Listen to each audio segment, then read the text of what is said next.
an economic direction for France and for Europe.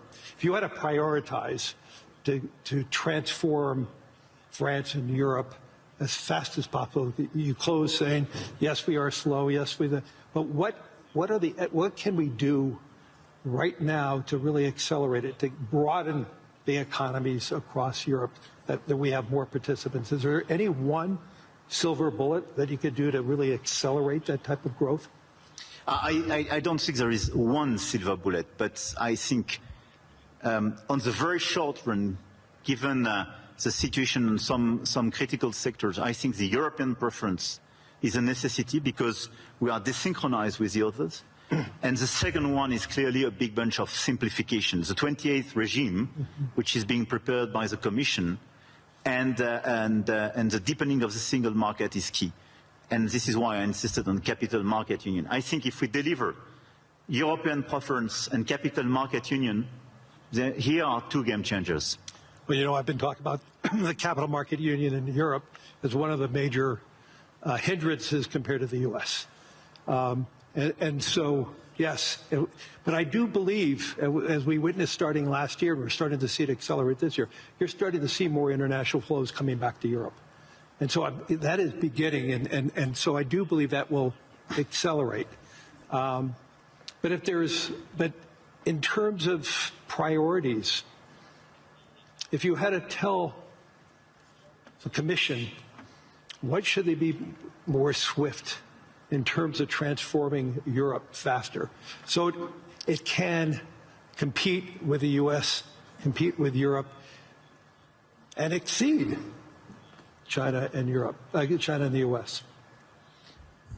Look, I think this is the discussion we have clearly with the Commission. We will have an informal summit in February focused on this topic. Everything was largely drafted by both Letta and Draghi's reports and is well known. I think the difference is that Draghi was before China surpluses vis-à-vis Europe. I mean, we should not underestimate the fact that 2025, for the very first time, $1 trillion. Yeah, China has such a surplus vis-à-vis the rest of the world, one-third vis-à-vis the US, one-third Europe, one-third the rest of the world. But it was $1 trillion. It was bigger than any other time. Yeah, and for the first time, the deficit between Germany and China was a trade deficit for Germany. And this is a game changer for Europe. So this is why, clearly for me, we have to fix this issue.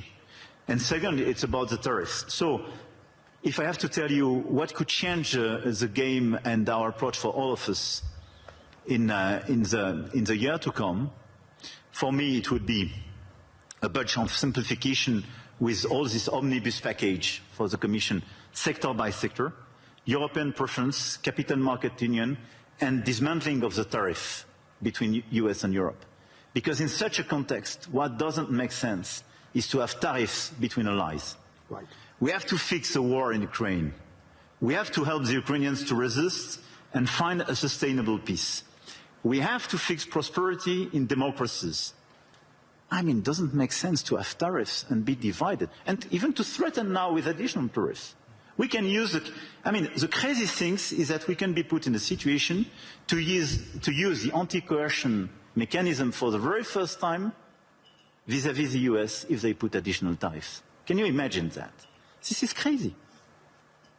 This is, I do regret that. But this is a consequence of just unpredictability and useless aggressivity. So what we have to do is to remain very calm, all of us. We have such an agenda with so many opportunities and so many challenges. So let's be focused on peace in Europe. Everybody should be focused to help the Ukrainians to have a sustainable peace. Level playing field and fixing the issues and this imbalances with China, because it's an issue for the Europeans and the Americans. And third, let's be focused on more competitiveness in Europe and this big acceleration, full stop. Throughout the sessions today, and I think during the week, AI is going to be the dominant conversation.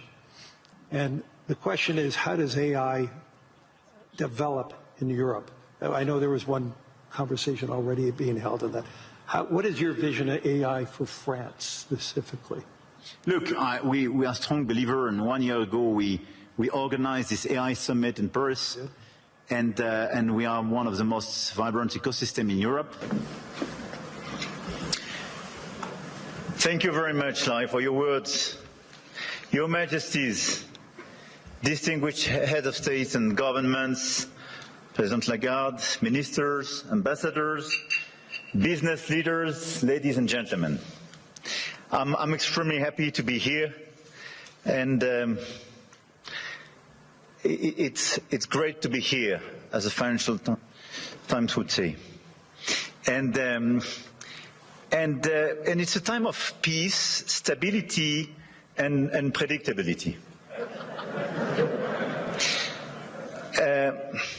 So let's try to address the key challenge of this world in a few minutes' time. But it's clear that we are reaching a time of instability, of imbalances, both from the security and defense point of view and the economic point of view. With LLM champions, but as well, we have startup on AI and quantum, I don't forget them, which are extremely present in all these different fields. One of the best evidence of the attractiveness and this vibrant ecosystem is that Yann LeCun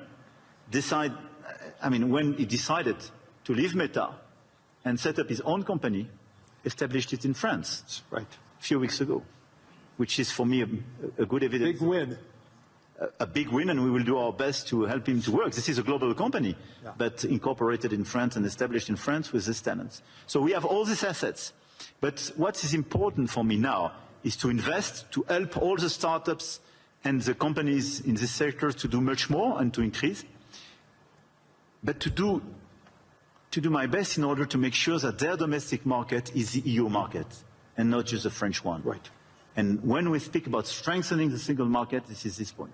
And this is a game changer, because it means your domestic market is not just 68 million inhabitants, but 450 million. It's super important. And it's important for Europe to have that unified grid, which it does not have yet. Exactly. So, for the remaining time, is there any one message that you really want to push over the course of your remaining term that really will resonate, not just resonate for France, but resonate for the world? Look, I really believe that we are in these very challenging times, and you mentioned some of these challenges in your speech. I did in mind, and unhappily we were even not totally complete. Mm-hmm. And at the same time, we see the level of investment in this world, in the current environment, and the ongoing revolution. This level of investment has no comparison with what happened during the past years, not to say decades. So my main message would be, let's not be shy. Let's not be divided. Let's not accept a global order which will be decided by those who claim to have I would say, the bigger voice or the bigger stick or the bigger one. I don't know. But let's focus on just common interests and common challenges. We know what we have to fix: growth, peace, climate. And we should not forget climate in this current agenda. We want peace, we want growth, we want climate. And investment, innovation, everything should be dedicated to fix these three issues. And in order to fix these three issues, let's focus on the key investments, the key innovation, but our ability to cooperate as well. And let's be clear, Davos was founded for restoring a global discussion, having a global discussion between business leaders, but as well governments and so on. A global discussion is a discussion where everybody is respected and where you provide an improvement and a way forward for every place and every people in this world. This is the only way to make it sustainable. And I think this is the right way to do. And even if this is less present in the global debate today, we should focus much more on this approach.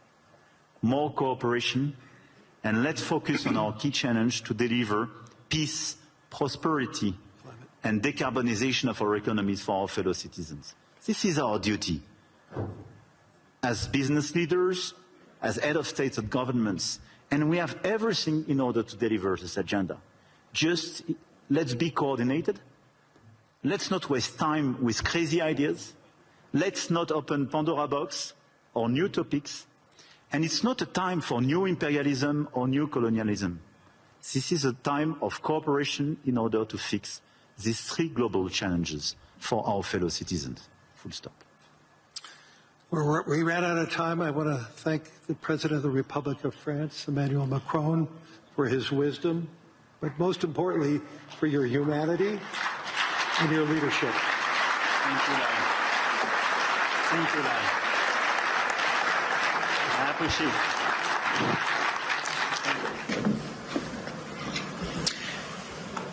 Thank you very much, Larry, for your words.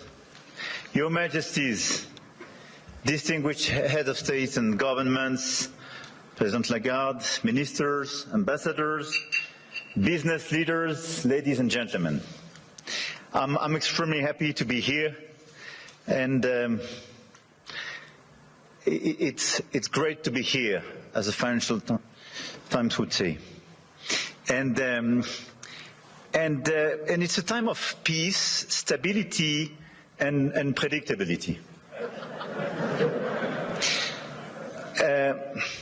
So let's try to address the key challenge of this world in a few minutes' time. But it's clear that we are reaching a time of instability, of imbalances, both from the security and defense point of view and the economic point of view. Look at the situation where we are. I mean, a shift towards autocracy against democracy, more violence, more than 60 wars in 2024, an absolute record, even if I understood a few of them were fixed. And conflict has become normalized, hybrid, expanding into new domains, space, digital, information, cyber, trade, and so on. It's as well a shift towards a world without rules, where international law is trampled underfoot, and where the only law that seems to matter is that of the strongest, and imperial ambitions are resurfacing. Obviously, the Russian war of aggression against Ukraine, which will enter into its fourth year next month, and conflicts continue in the Middle East and across Africa. This is as well a shift toward a world without effective collective governance, and where multilateralism is weakened by powers that obstruct it or turn away from it, and rules are undermined. And I can multiply the examples of international bodies weakened or left by the key economies. And when we look at the situation, it's clearly a very concerning time, because we are killing the structure where we can fix the situation and the common challenges we have. Without collective governance, cooperation gives way to relentless competition. Competition from the United States of America through trade agreements that undermine our export interests, demand maximum concessions, and openly aim to weaken and subordinate Europe, combined with an endless accumulation of new tariffs that are fundamentally unacceptable, even more so when they are used as leverage against territorial sovereignty.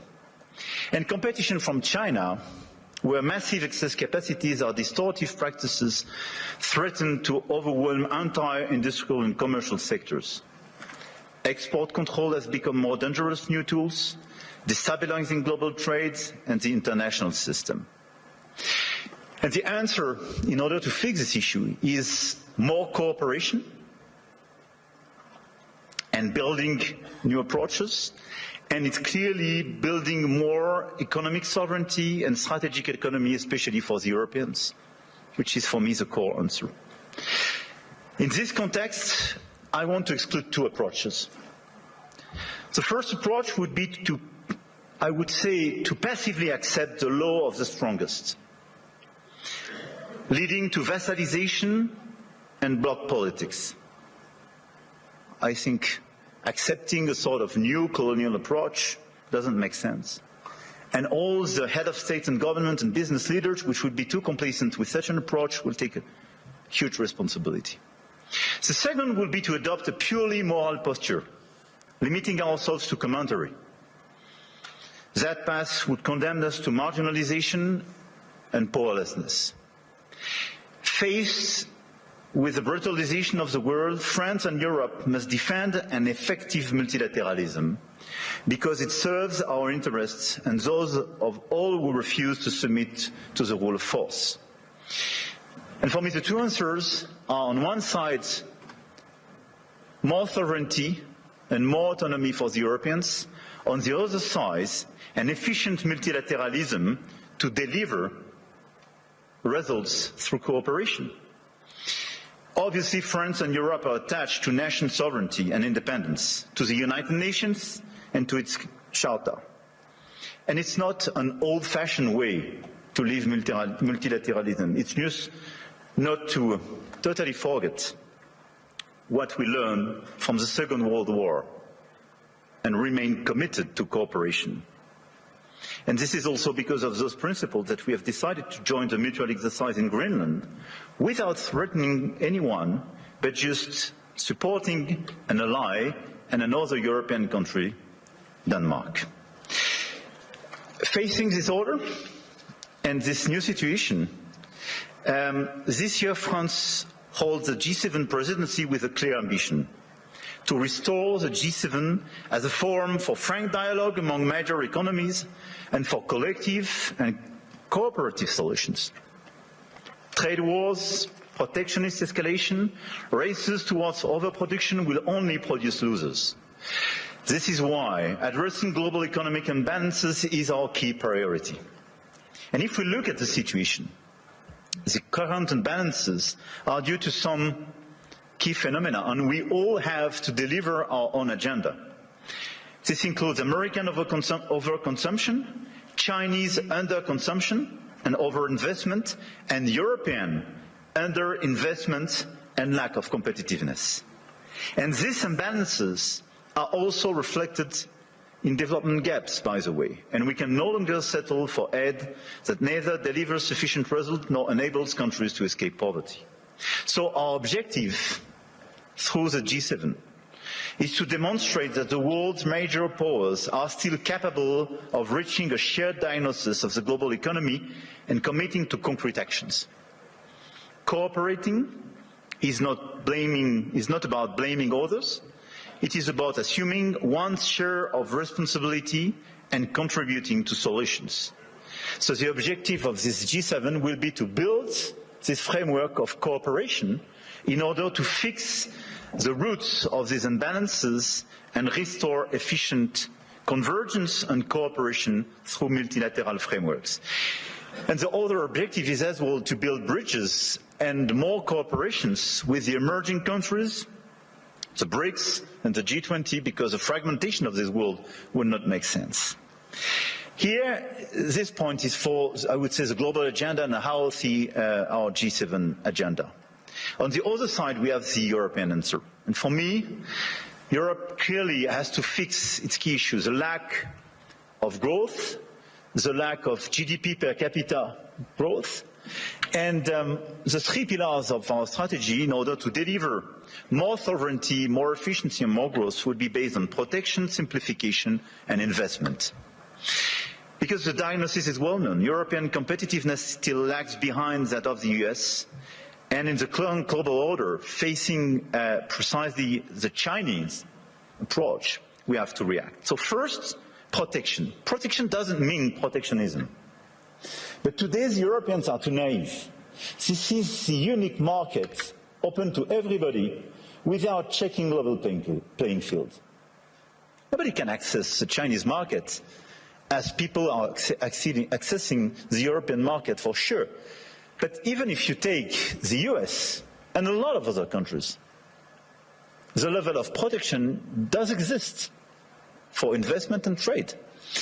And the Europeans are the only one not to protect their own companies and their own markets when the other countries doesn't respect level playing field.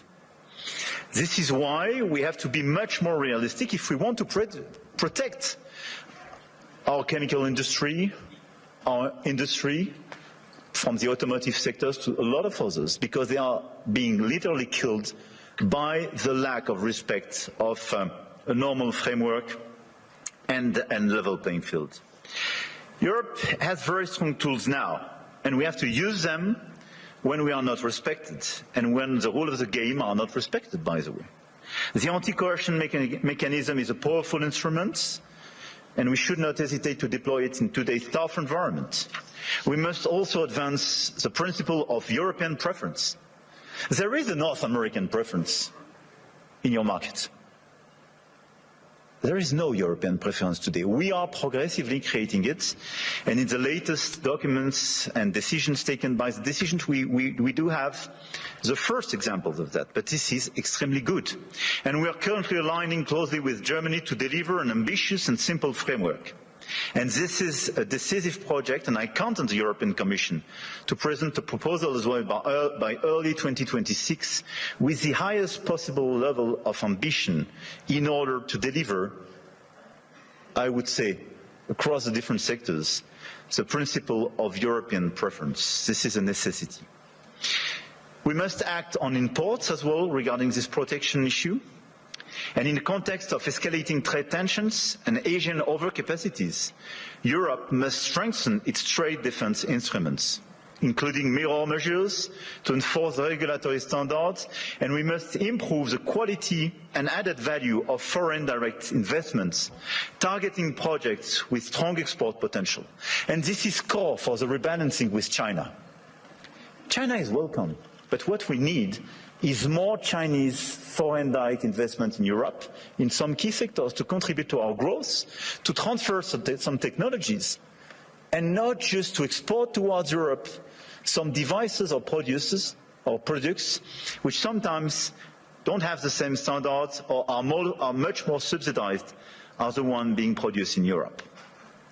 It's not being protectionist, it's just restoring this level playing field and protecting our industry.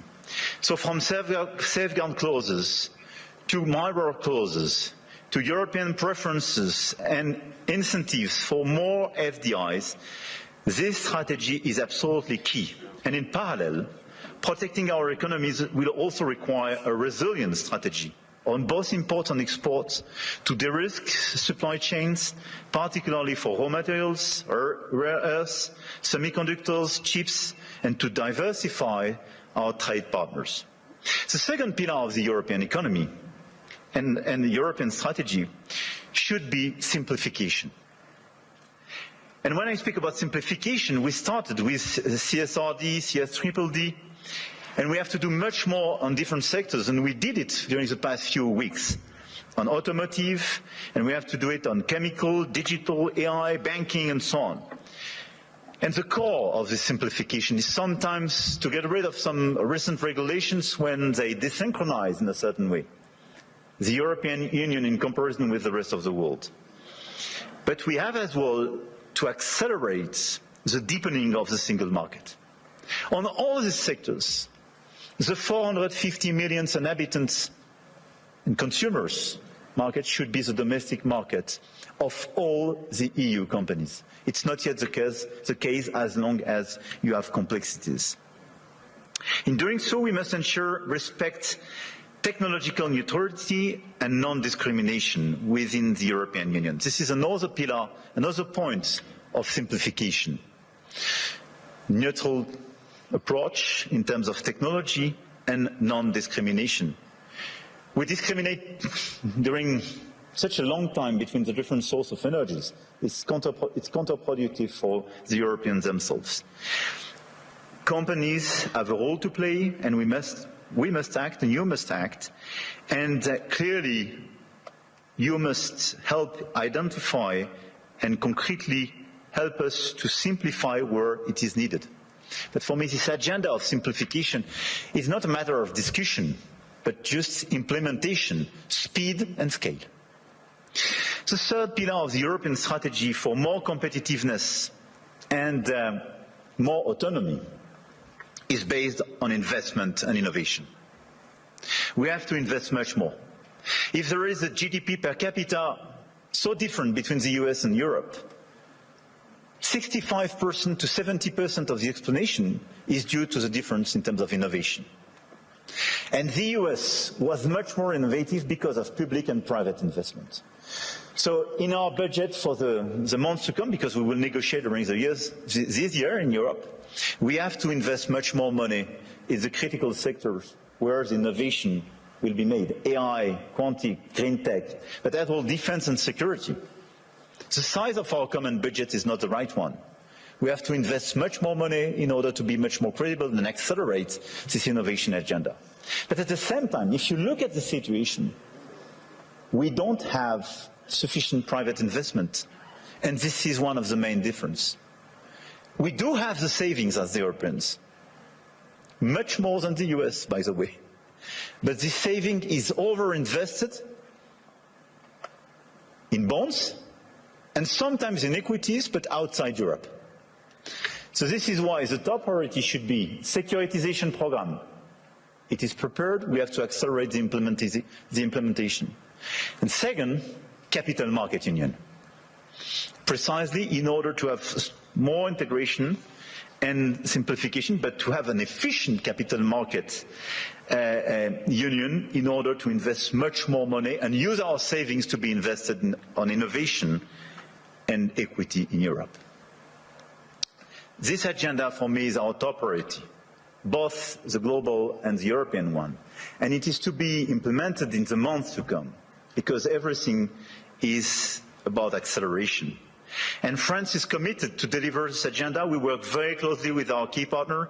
And at the same time, our objective for France is to stabilize our results and our macro approach, and to remain the highly attractive country we are. We've been the most attractive country of Europe during the past 6 years, and to consolidate our deep structural reforms and our key advantage. And on top of the business framework we have, I want here to insist on the fact that we have a competitive, stable, low-carbon electricity supply. We exported last year 90 terawatt-hours of electricity, and a low-carbon one, based on our nuclear model. We have world-class innovation and research capabilities, and we will improve them.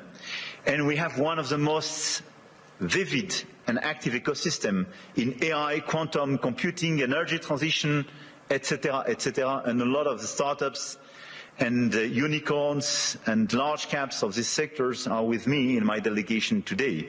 And on top of that, let me insist, and I will stop here, on the fact that we have a high-quality infrastructure and large market with strong purchasing power. And we have a place where rule of law and predictability is still the rule of the game. And my guess is that it is largely underpriced by the market. And beyond what you can do in terms of investment, what you can do in terms of strong ambitions, having a place like Europe, which sometimes is too slow, for sure, and needs to be reformed, for sure, but which is predictable, loyal, and where you know that the rule of the game is just the rule of law, it's a good place. And I think this is a good place for today and for tomorrow. So we will be committed during 2026 to try to deliver this global agenda in order to fix global imbalances through more cooperations. And we will do our best in order to have a stronger Europe, much stronger, and more autonomous, based on the pillars I just mentioned, and based as well, and we can revert in the dialogue, but on more investment and commitments on defense and security, because we have to invest much more and invest much more. Because we do believe, and here in the epicenter of this continent, we We do believe that we need more growth, we need more stability in this world, but we do prefer respect to bullies, we do prefer science to plotism, and we do prefer rule of law to brutality. You're welcome in Europe, and you are more than welcome to France.